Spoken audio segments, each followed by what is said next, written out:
Hi and welcome to this new video.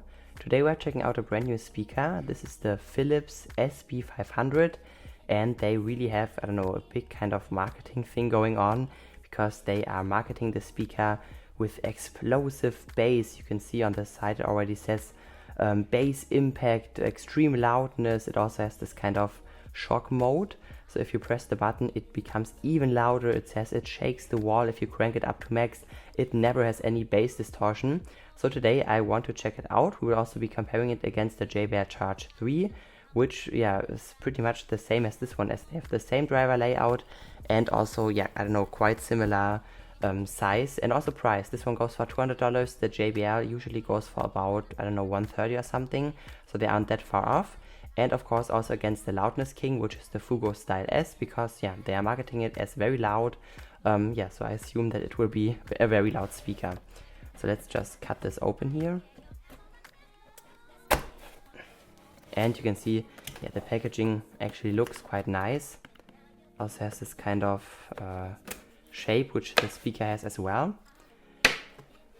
And let's get this open here. So it's something new, not a boring packaging. And you can see on the side it already says warning, extreme loudness. So I really hope that it's very loud. I mean, so far it seems very promising. We already have a micro USB charging cable. This kind of protection, and the speaker itself. You can see, it's quite beefy, even compared to a Charge 3. And we only have some manuals, no charger or something, and nothing special. So in the next camera here you can see that we have the micro USB charging cable, so nothing special. And this, segment, maybe they, give you some kind of very nice strong power brick. JBL always gives you a charging brick, but Philips doesn't. I don't think this is very important because you should have one. And now let's take a look at the speaker itself. We'll place it right here so you can see it with the camera. Let's focus it. And packaging was actually quite nice, something new, something creative. And this is the speaker, and it's actually quite big. You can see the drivers look pretty small when compared to the entire body. On the side you can see it has those kind of bass radiators in the JBL Charge 2 look. Also says shock box on it, high performance, shock mode, bass impact. On the back you have this kind of thing to mount a loop or something. And under this flap here we have a micro USB input for charging and also an auxiliary input for connecting no Bluetooth devices. Sadly no charge out. It also says that the battery only lasts for 8 hours, which isn't that great, but overall it gives a nice impression. Let's take the Charge 3 as a comparison here. And you can see the charge here is quite a bit smaller. I think they both should fit in the frame. And you can see the charge is a bit lighter and also smaller. I think the charge is 800 grams and this one is over 1 kilogram. So quite a bit of a difference here. The passive radiators seem a bit bigger on the Philips, but I think they actually have the same size.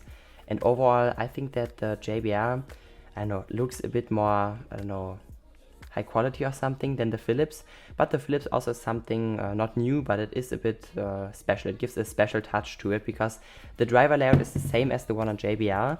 But I mean, this is what is to be expected because this is one of the best driver layouts with the passive radiators on the side.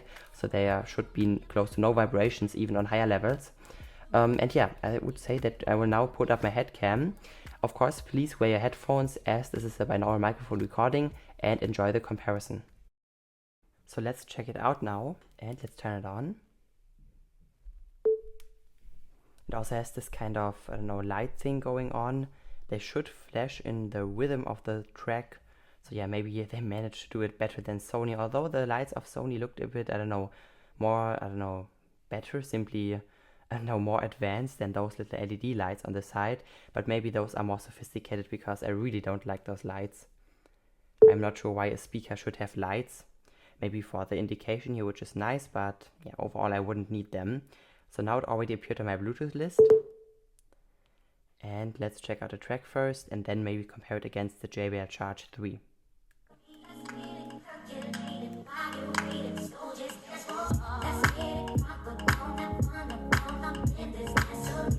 sounds quite nice. In the store I already tried it out and it seemed to sound a bit, I don't know, with too much upper bass, a bit too party-like, similar to the Sony speakers without an EQ, because I had so much hate in my Sony XB30 video for, I don't know, criticizing the speaker, but I just criticized the stock tuning and not the tuning with the equalizer. So yeah, but actually it sounds quite nice. It has really some potential, some nice deep bass, and yeah, from the looks the drivers also look the same as the one on the JBR. So let's continue with this track.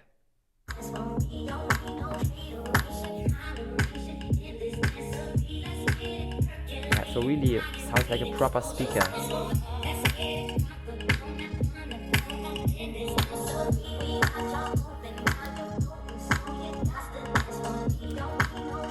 Let's check out one more track here. It's about 50%. Maybe let's crank it up some notches.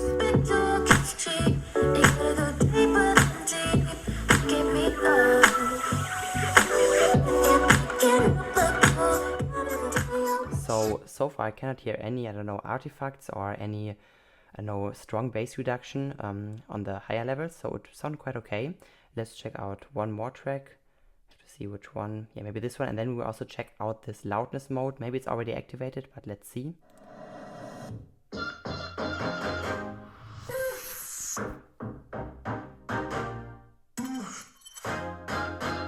And let's press this button.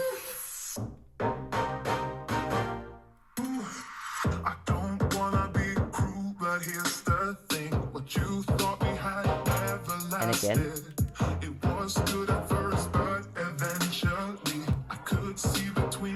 Doesn't really become louder. Very strange. But now, let's maybe check it out against the JBL Charge 3. So as you could hear, this loudness mode didn't really do anything. Maybe it only unleashes, I don't know, more volume in the end. I don't know, maybe in the last few notches. But yeah, doesn't seem to work anything. So let's check out one more track here, this time with the Charge 3. Strap pop, hottest black top, in that black top, eyes flutter as your back lock, grip tight, your hips like a padlock, it's the padlock, I don't know, I had strings of bad luck, clear the bed before we crush your laptop, come on beg, come on say my name. So treble is definitely better on the Philips.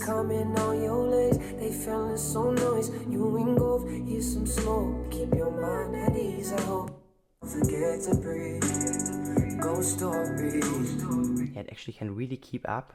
Let's maybe select one more bass heavy track so we can also compare the bass of these two, because the Charge really has an exceptionally good sounding bass for the size and also price.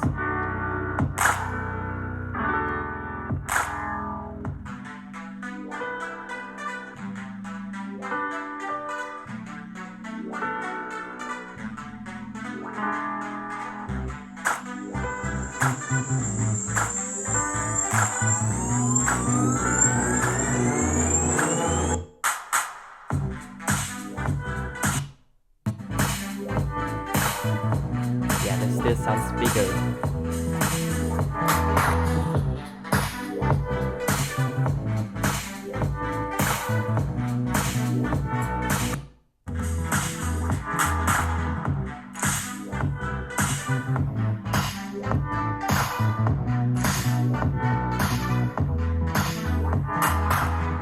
Again, I don't really hear any differences in the sound when, I don't know, pressing this shock mode button, but actually you could hear it could keep up with the Charge nicely. Maybe it sacrificed bass a little bit because the Charge 3 still has this nice deep bass which simply makes you go wow when you listen to it, but actually treble and mid seem to be nicer with the Philips. Maybe they turned down the bass a bit and then increased the treble, because the JBL really is only bass speaker. Maybe let's check out one more track, this time by Nitrogood. Haven't heard this track for a long time.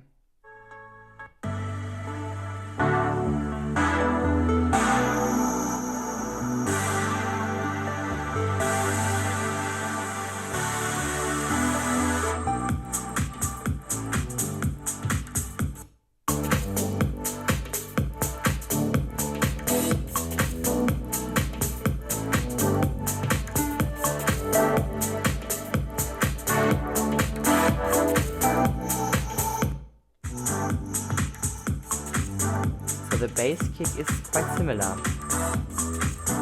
Of course not as powerful as on the Charge, but it's good.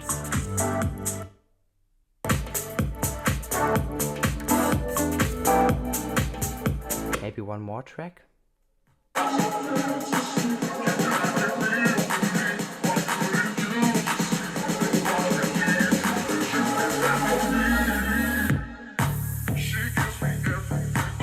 There's some intermodulation with the Charge already.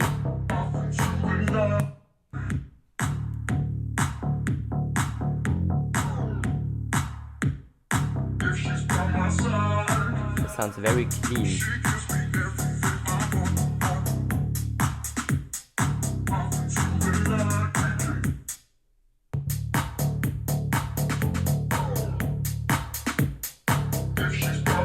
So bass-wise, the Charge 3 wins again, but not by much this time. And let's maybe check out a jazz track now to see how they compare here. So yeah, my pick is of course the Philips for, I don't know, jazz music or classical music. But yeah, in this case you could also get a Denon and Via Mini or a Flip 4. But for now, let's check out a jazz track compared to the Charge.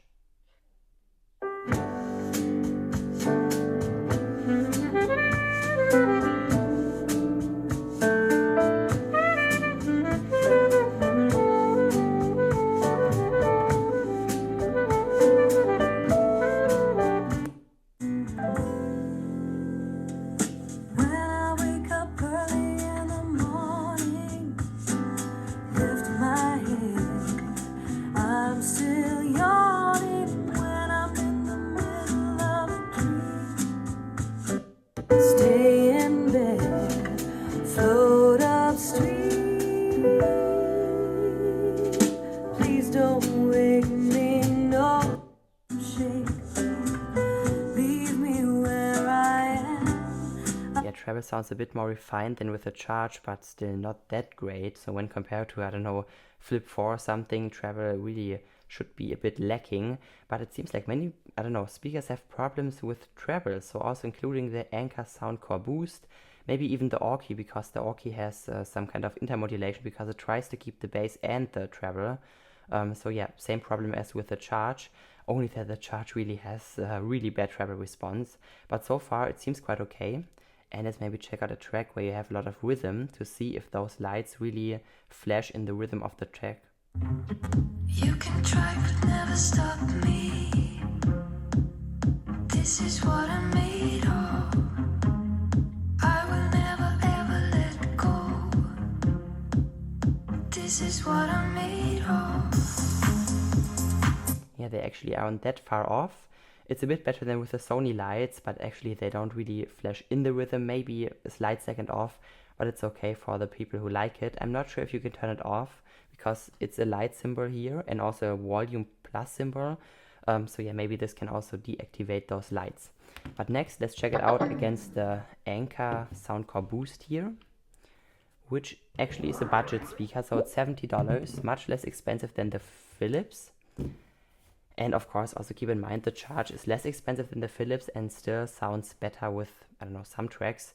So yeah, maybe the Philips is a bit too pricey, but as we know, Philips, the price drops quite quickly. So I don't know, in some month, you should already find it, I don't know, below $150 because their price drop really is extreme. And next, let's also connect to the Soundcore Boost. And let's check this one out with another track here. And let's see how those two stack up. Maybe let's try out the first one.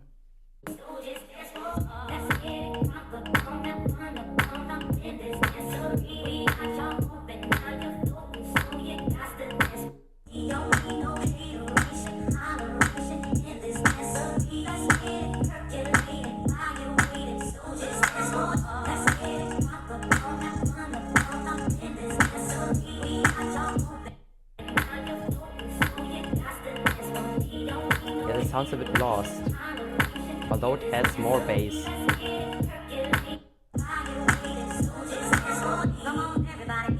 Yeah, the Philips really makes use of the bigger size as it sounds a bit more powerful than the Anker. It also has 30 watts of full power, so maybe this makes it sound a bit more powerful. I know that watts don't have to do anything with the sound quality, but sometimes they can make the sound clearer. Not clearer, but with less distortion, you know, because there are some experts who always try to correct you. So yeah, I think that the Philips is quite nice, but maybe not for $200. Maybe 180 would already be good. So it was, I don't know, it would be closer to the Charge 3, which usually goes for $150, but or 180 even. So they would be on par, but 200 maybe is a bit too much. But next, let's maybe check out one more, I don't know, something a bit more jazz-like, and this time with the Anchor again, and then we will switch to the Fugo, and then we will also check them out on max volume. Or actually, I don't want this track as it is a bit boring. Let's check out this one.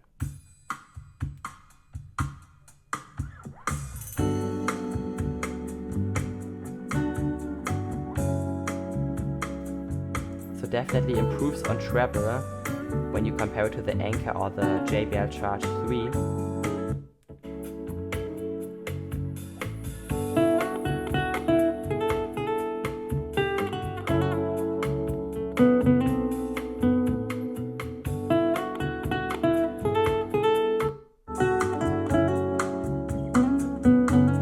There's much more clarity.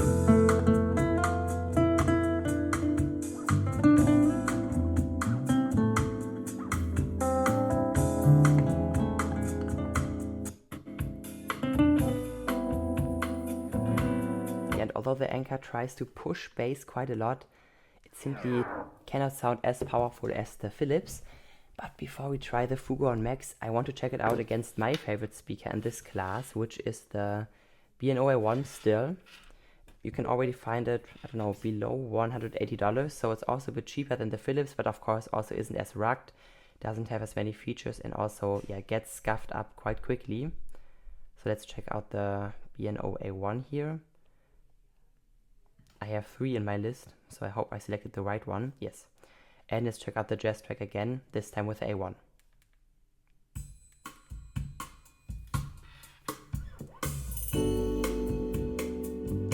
Of course, the A1 is very impressive with some jazz tracks, as it always sounds bigger than it actually is. It has a really nice deep bass, which rolls off really smooth, but it's missing the kick sometimes.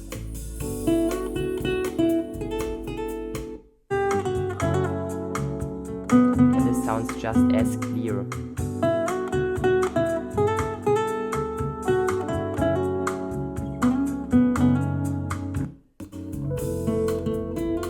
Sounds a bit more refined, simply a bit bigger, but I don't think that the Philips is meant for this kind of music.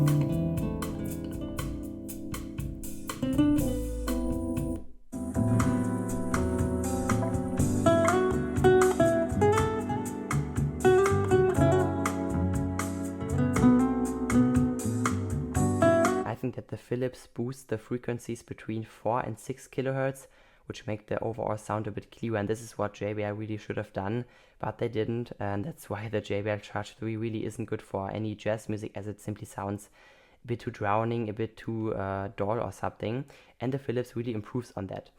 It can even keep up with the A1, which is very impressive. I think that it will even sound better with house tracks or pop music, as the A1 sometimes simply cannot provide the right amount of kick, as it also has some kind of strange B&O pow pow going on. Maybe you know this effect.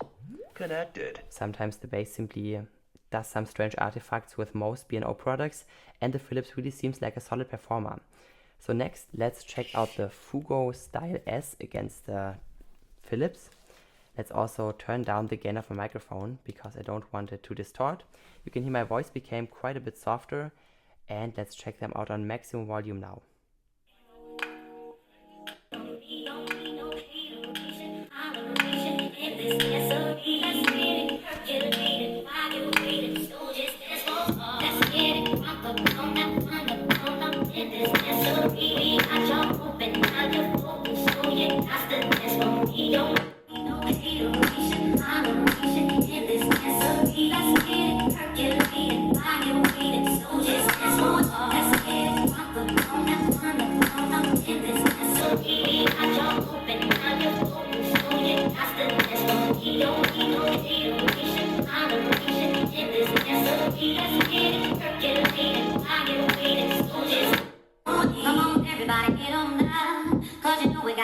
let's check out one more track. So they're really loud. I had to go away quite a bit. I don't know, factor this in because my lights are right next to me. But I really wanted to hear how loud it is, as they, I don't know, admitted so often. They said, it's so loud, it's so loud. So now let's check it out again. You don't have to wait until the world is over. Tell me how you feel. Why can't you take me closer? If I could be the wind, I could take you high. So yeah, both weren't really clean anymore, but I'm actually really impressed with the Philips. It is very loud. I mean, the Fugo is by far the loudest speaker in this class. And next we might have a new, I don't know, loudness champion in this class, which is the Philips. I really didn't expect it to perform this well. On normal levels, it can, yeah, quite keep up with the best ones in this class. So the Charge 3 and the A1. It doesn't have the bass of the Charge, but I don't know, it has a bit nicer treble, sounds a bit more refined, a bit more resolution in the sound. So this definitely is a plus, and it also has some nice bass kick. It doesn't sound drowning or anything, and it's really, I don't know, a decent performer. Now let's check them out on lower levels, because I really want to hear if it has a bass for, I don't know, lower volumes. So let's compare it to the Charge, which doesn't have a boost for low levels.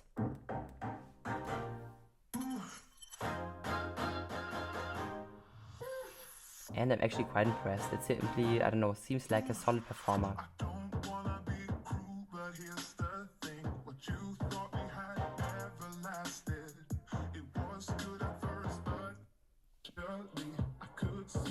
No, there doesn't seem to be a boost for lower levels. I already thought of that because, yeah, most companies do not do this.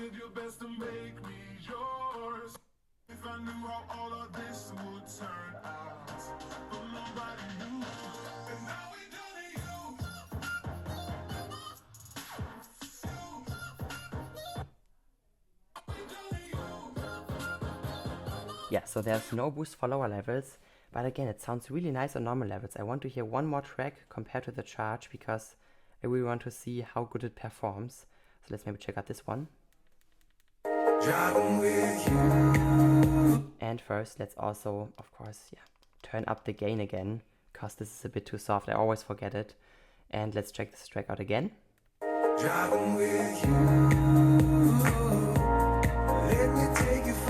Very nice bass from the Charge.